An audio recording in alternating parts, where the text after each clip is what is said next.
What does the knowing field know? What does it actually know? I'm tackling this revered term in this little brief audio clip. I hope I don't get into too much trouble for poking around into the roots of this term. My dissertation chair for much of my graduate school journey was an expert in the field of human communication.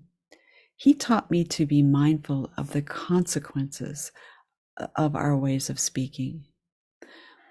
So I'm going to take on, this is the second in my short series of audios and videos. I'm going to take on a kind of maybe provocative view of the knowing field.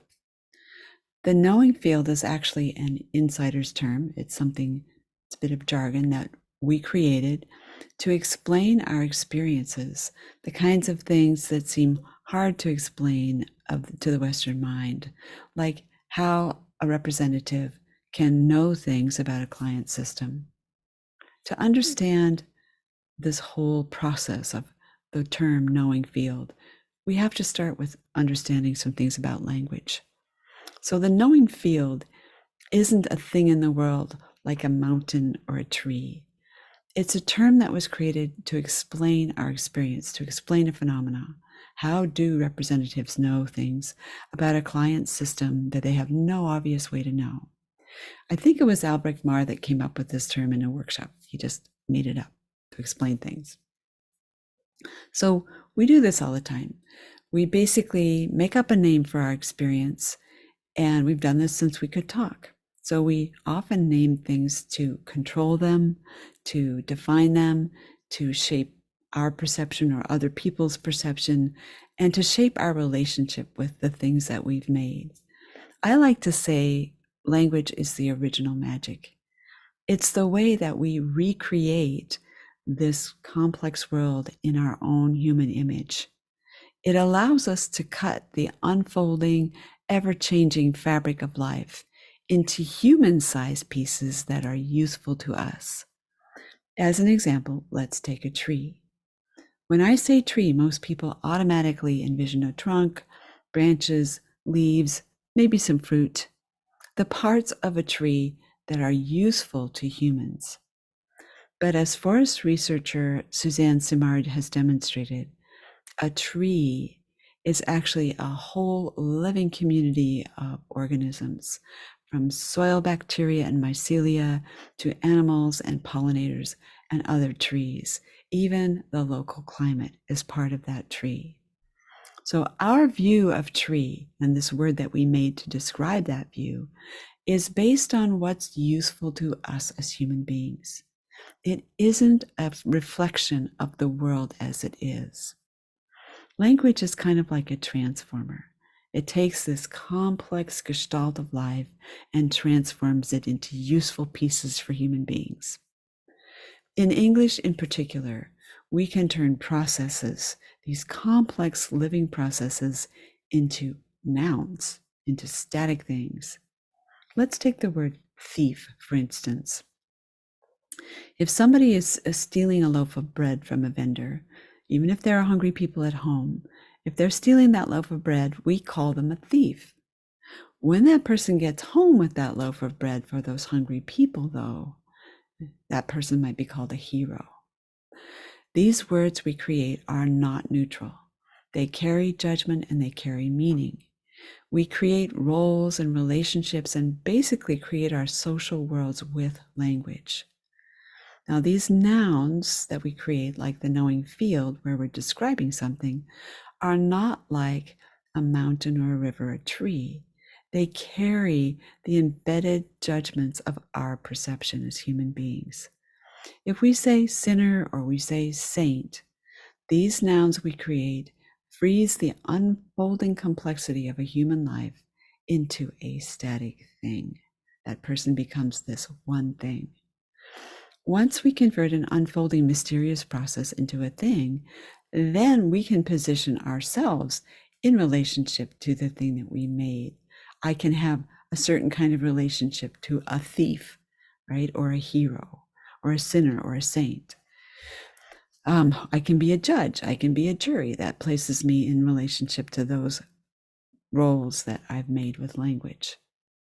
I hear people say things like They are going to consult the knowing field, or the knowing field showed them something, as if the knowing field was a person, kind of like our image of God on the Sistine Chapel is a person touching another person.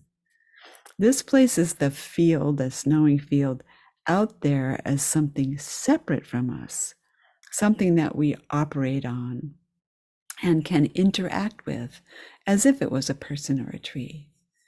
So once we make up a term like this, we can also reify or make holy the things that we've made through language. So we can make a sacred knowing field. All kinds of things are possible once we've conjured up a term like this.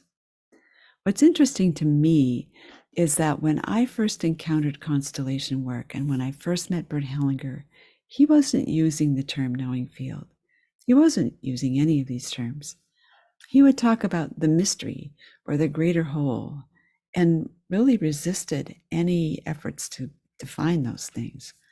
While those are still nouns, they are less likely to be consulted as if they were an oracle or a psychic, because these words, these nouns, hint at the vastness and the unknowableness of life.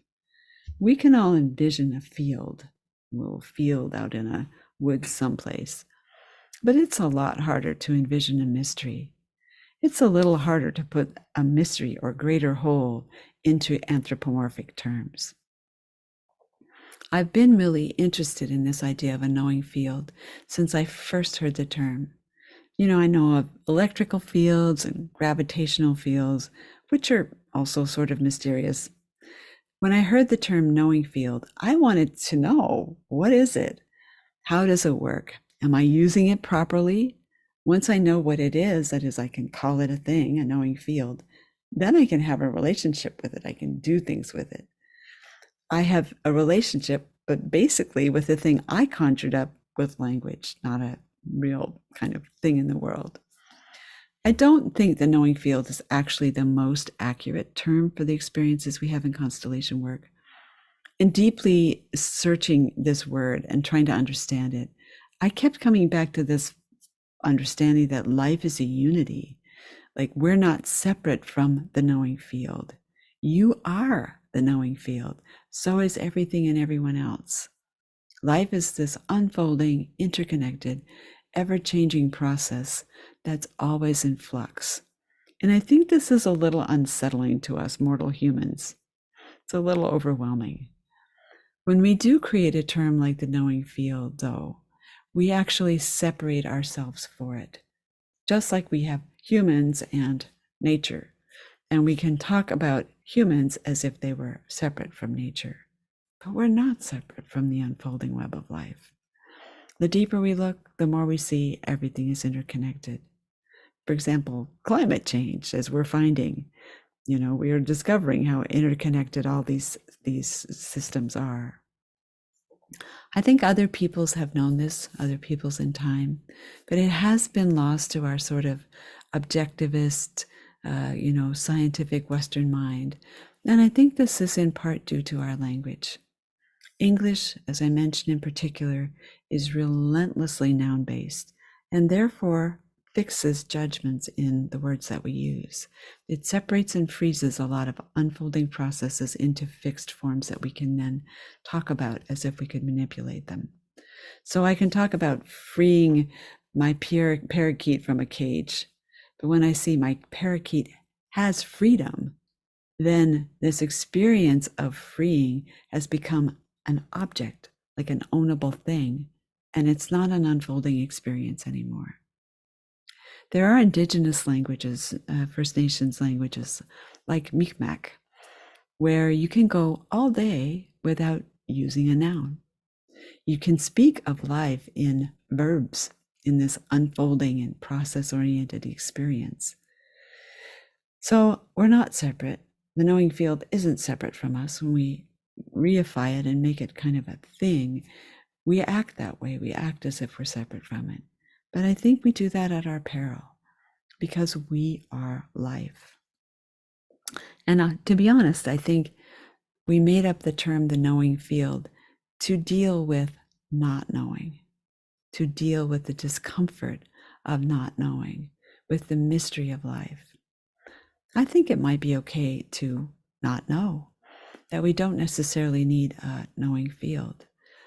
In my experience, I've never needed a knowing field or energy to explain constellation work sufficiently to get people to participate. And I kind of feel like there's a bit of misleading people when they think the only way they can experience the mystery of our interconnected life is by conjuring up a knowing field in a constellation, as if we brought it into existence. But it's actually already here. There is only life. So I invite us to be thoughtful and careful about what we create with our language, and then how we stand in relationship to our creations. The vast interconnectedness of all life seems to be a mystery only to the Western mind.